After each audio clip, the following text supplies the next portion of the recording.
علیکم ورحمۃ اللہ وبرکاتہ۔ یہ محترم بھائی نے ایک پوسٹ لگائی ہے، تعویذ نہیں بلکہ تمیمہ شرک ہے جی۔ انہوں نے آگے حدیث ایک لکھی ہے جی، من اللہ کا تمیمہ دن فقد اشرکا، جس نے تمیمہ لٹکایا اس نے شرک کیا۔ جی محترم بھائی، یہاں پر ایک حدیث عرض کر دیتا ہوں جو کہ مسند احمد کے اندر آتی ہے، جلد 4 صفحہ 154 پر حسن سند کے ساتھ، اور صحیح ابن حبان کے اندر 6054 نمبر پر موجود ہے۔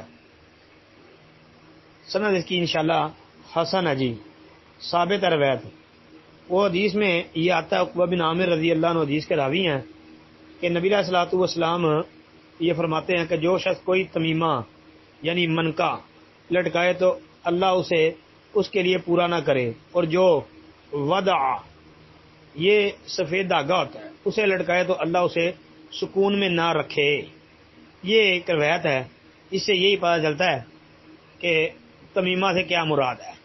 باقی بھائی جو رہ گئی بات تعویذ، جو عام طور پہ بازو پہ باندھ لیتے ہیں، گلے میں لٹکا لیتے ہیں، کسی چیز میں لپیٹ کر اس کو تعویذ کی شکل بنا لیتے ہیں، تو محترم بھائی یہ ثابت نہیں ہے جی، ثابت نہیں ہے۔